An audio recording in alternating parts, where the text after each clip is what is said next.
आपका chemical bonding chapter का पहला लेक्चर हम पहला दिन पढ़ा चुके हैं, दूसरा लेक्चर है उसमें देखिए यहाँ पे टॉपिक है काउज ऑफ केमिकल कॉम्बिनेशन। पिछले क्लास में बताए थे केमिकल बॉन्ड बनता है केमिस्ट्री के अंदर, तो केमिकल कॉम्बिनेशन मतलब जो रासायनिक बंधन बना है इसका कारण क्या है। काउज मतलब होता है क्यों एक कोई एटम कोई परमाणु एक दूसरे से जुड़ता है और बॉन्ड बनाता है, समझ में आ रहा। इसका पहला कारण क्या है, देखो यहाँ पे पहला point, tendency to acquire minimum energy. कोई एक एटम एक परमाणु दूसरे परमाणु से इसलिए जुड़ता है ताकि वो जुड़ने के बाद उसका एनर्जी कितना हो जाए, कम हो जाए। जुड़ने के बाद एनर्जी क्या हो जाए, मिनिमम हो जाए। क्या हो जाए जी, तो tendency to acquire minimum energy का मतलब हुआ एनर्जी चाहता हो कम से कम हो जाए। एनर्जी जब कम से कम हो जाएगा तो क्या हो जाएगा, स्टेबल हो जाएगा। क्या हो जाएगा, कौन सा एनर्जी कम होगा, पोटेंशियल एनर्जी। जब एक दूसरे से जुड़ता है ना, जुड़ने से पहले उसका एनर्जी ज्यादा था और जब ये जुड़ के नया कंपाउंड बना लिया मॉलिक्यूल, अब उसका एनर्जी कम हो गया जी, और स्टेबिलिटी क्या होगा, बढ़ गया, स्टेबल हो गया। अब इसको एक डायग्राम के थ्रू दिखा रहे हैं, जैसे देखो इस ऐसे जैसे केमिस्ट्री मैथ में पढ़ते हो, इसको क्या बोलते हैं, वाई एक्सिस, इसको क्या बोलते हैं, एक्स एक्सिस। इस एक्स एक्सिस पर हम लिए हैं बॉन्ड लेंथ, क्या लिए हैं, बॉन्ड लेंथ। इधर इस एक्सिस पे क्या रखा है, बॉन्ड लेंथ, जैसे कहते हैं इंटरन्यूक्लियर डिस्टेंस। और इस वाई एक्सिस में क्या लिए हम लोग, पोटेंशियल एनर्जी। किस यूनिट में लिए हैं, किलो जूल पर मोल में। तो दोनों के बीच का ग्राफ खींचे हैं।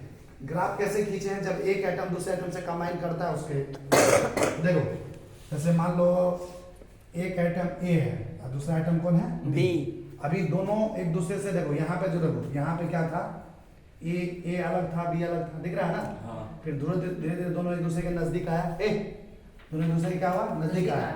और लास्ट में देखो दोनों एक दूसरे के बीच में क्या बना लिया, बॉन्ड बना लिया। क्या बना लिया, बॉन्ड। देखा, दोनों एक दूसरे से जुड़ गया, ये बॉन्ड बन गया है। तो यहाँ पे देखो इस पॉइंट पे जब दोनों एक दूसरे से कंबाइन नहीं किया था, इस केस में क्या था, इसका अट्रैक्शन रिपल्सन से क्या था, ज्यादा अट्रैक्शन हो रहा था, रिपल्सन कम हो रहा था, तब ना एक दूसरे से जुड़ा। और उसके बाद जैसे जैसे इस पॉइंट पे गए, तो देखो इस पॉइंट पे जब ये पहुंचा, ये पॉइंट जो है नीचे वाला ग्राफ दोनों कैसा बना, इसका ऐसे करके गया, ऐसे करके गया, ऐसे करके हो गया। इस पॉइंट पे अट्रैक्शन क्या है, रिपल्सन के क्या है, बराबर है। इस पॉइंट पे अट्रैक्शन और रिपल्सन दोनों बराबर है, और जब अट्रैक्शन रिपल्सन दोनों बराबर होता है उसी समय बॉन्ड बनता है। क्या होता है, बॉन्ड बनता है, समझ में आ रहा। और ये जो पॉइंट है ना, जो ऐसे कांस्टेंट ग्राफ जो गया, इस पॉइंट पे ये जीरो लिखा हुआ है। इस पॉइंट पे पोटेंशियल एनर्जी क्या होता है, जीरो होता है। क्या होता है जी, पोटेंशियल एनर्जी क्या होता है, जीरो। हाँ, समझ में आ रहा है ना।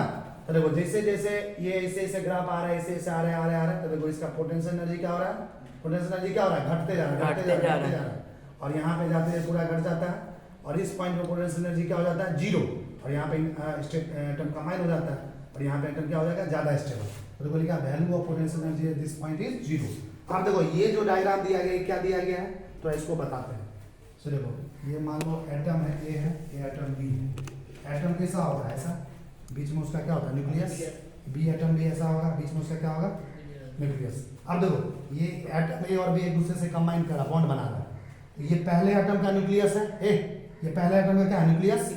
ये दूसरे एटम का न्यूक्लियस। जब दोनों एक दूसरे से जुड़ेगा तो न्यूक्लियस पे कैसा चार्ज है, प्लस। इस न्यूक्लियस पे भी कैसा चार्ज है, प्लस। प्लस चार्ज एक दूसरे को दूर भगाता है कि पास लाता है, सेम नेचर का चार्ज है ना, एक जैसा चार्ज दूर भगाएगा। देखो प्लस इसका न्यूक्लियस इस न्यूक्लियस को दूर भगाएगा। देखो ये देखो इधर देखो, न्यूक्लियस ए दिख रहा है, पहले एटम का न्यूक्लियस को Na मान लिए, दूसरे एटम का न्यूक्लियस को क्या मान लिया, Nb। अब इस दोनों के न्यूक्लियस एक दूसरे को क्या करेगा, देखो रिपल्सन। क्या लग रहा है, दोनों के बीच में कैसा फोर्स लगा, रिपल्सन, मतलब दूर भगाएगा। अब आगे देखो इसका न्यूक्लियस को दूर भगा। अच्छा ये जो हुआ, ये जो क्या है, ऑर्बिट है जिसमें इलेक्ट्रॉन पाया जाता है। इस एटम का भी क्या ऑर्बिट है जिसमें इलेक्ट्रॉन पाया जाता है। इसका इलेक्ट्रॉन और इसका इलेक्ट्रॉन, ये भी एक दूसरे को क्या करेगा, दूर भगाएगा। तो देखो ए का इलेक्ट्रॉन ये वाला, ये मान लिए, बी का इलेक्ट्रॉन क्या मान लिए, ए बी। तो ये दोनों भी एक दूसरे को क्या करेगा, रिपेल करेगा, दूर भगाएगा।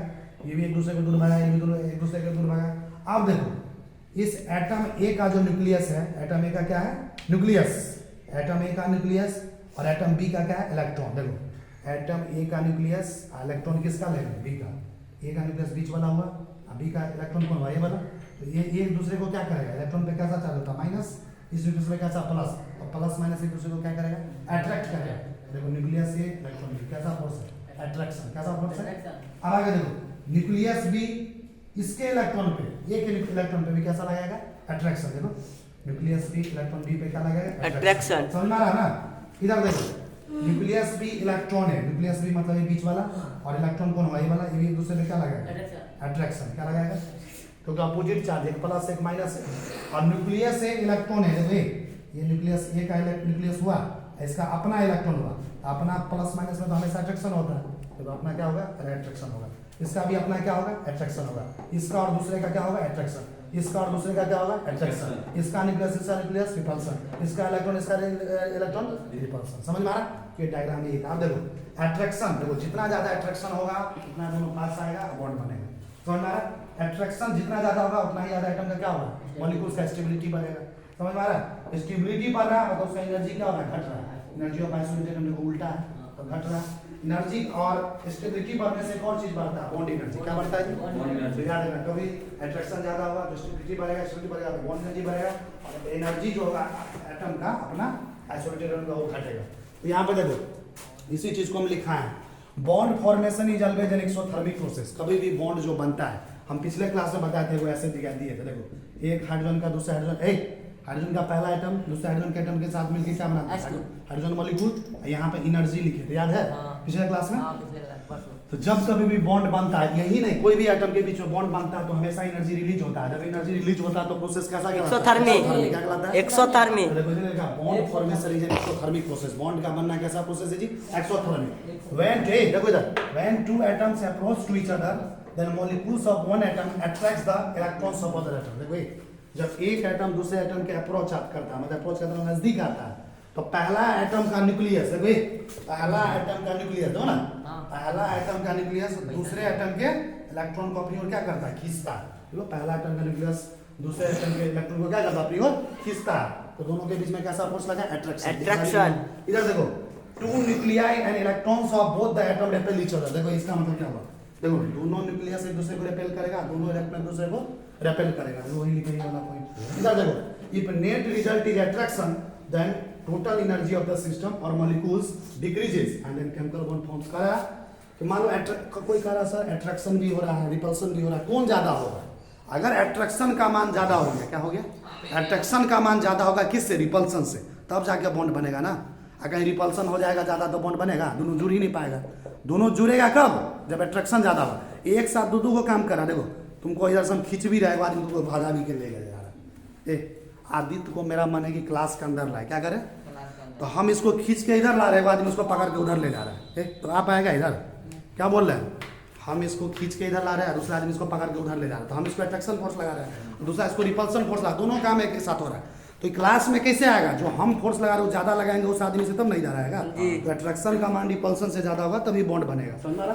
तो देखो क्या लिखा है, नेट रिजल्ट इज अट्रैक्शन। मान लो लास्ट जो रिजल्ट आया अट्रैक्शन का मान ज्यादा आ गया, तो उसके में क्या होगा, एनर्जी क्या होगा, घटेगा, मॉलिक्यूल एनर्जी घटेगा और बॉन्ड क्या बनेगा, बन जाएगा, केमिकल बॉन्ड। पहला रीजन क्या था, tendency to acquire minimum energy. Chemical combination इसलिए होता है, लोग एक एटम दूसरे एटम से इसलिए जुड़ता था कि एनर्जी क्या हो जाए, मिनिमम। क्या है, इसी वजह से बॉन्ड बनता है, वहां से एनर्जी को मिनिमम करने के लिए, एनर्जी को कम करने के लिए बॉन्ड बनता है। दूसरा कारण देखो यहाँ पे लिखा हुआ, दूसरा कारण है केमिकल कॉम्बिनेशन का टेंडेंसी टू अचीव और एक्वायर नोबेल गैस कॉन्फिगरेशन। तुमको पहले बता चुके पहला चैप्टर में, ये जो 18 नंबर ग्रुप है, देखो 18 नंबर ग्रुप, 18 नंबर ग्रुप को क्या बोला जाता है, इनर्ट गैस, ग्रुप, क्योंकि इसके बाहरी कक्षा में पहले से 8 इलेक्ट्रॉन है और ये स्टेबल माना जाता है, इसलिए एक दूसरे से जुड़ता ही नहीं है, बॉन्ड नहीं बनाता है, इसको किसी से मतलब नहीं। क्यों, क्योंकि पहले से धनी बनी है।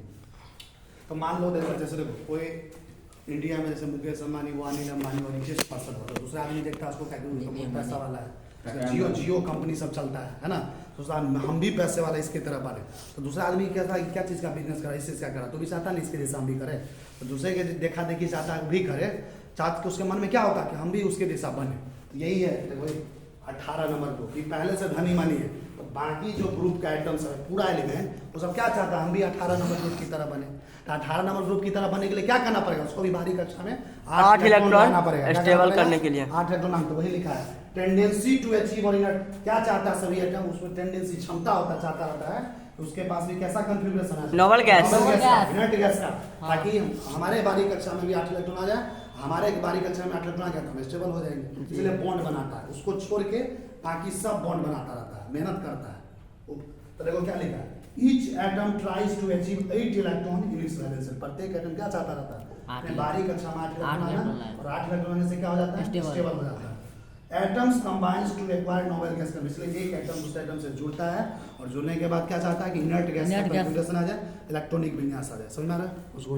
क्या लिखा only outer most electron that is NsNp N-1d electron participate bond को पता नहीं बॉन्ड बनाने में कौन भाग लेता है पहला चैप्टर में कितना बढ़िया से पढ़ा है बाहरी कक्षा का इलेक्ट्रॉन कौन भाग लेता है बाहरी कक्षा का इलेक्ट्रॉन इलेक्ट्रॉन को लेता भी है देता भी है शेयर भी करता सब बाहरी कक्षा से होता है ना जैसे देखो अगर p सब s सबसेल का कौन इलेक्ट्रॉन होगा ns p सबसेल का कौन इलेक्ट्रॉन होगा Np d सबसेल का N-1d ठीक है inert gas elements do not participate in bond formation as they have a stable electron configuration and has minimum energy तुमको पहले बताएं inert gas जो 18 नंबर ग्रुप का क्या कभी बॉन्ड बनाने में भाग लेगा बॉन्ड बनाने में भाग लेगा उसको पहले से स्टेबल कॉन्फ़िगरेशन है उसका एनर्जी क्या है मिनिमम है जो बॉन्ड नहीं बनाता अब यहाँ पे देखो octet rule can be accomplished by octet rule मतलब हुआ बाहरी कक्षा में 8 इलेक्ट्रॉन लाना एकम्प्लिश करना मतलब होता है पूरा करना एकम्प्लिश मतलब क्या होता है पूरा करना यहाँ पे एक शब्द है क्या चीज है एकम्प्लिश्ड का मतलब क्या होता है पूरा करना एकम्प्लिश का हिंदी पूरा करना ऑक्टेट रूल को कैसे पूरा करते हैं क्या क्या तरीका है ऑक्टेट रूल को पूरा करने का मतलब बाहरी कक्षा में 8 इलेक्ट्रॉन लाने का क्या क्या तरीका है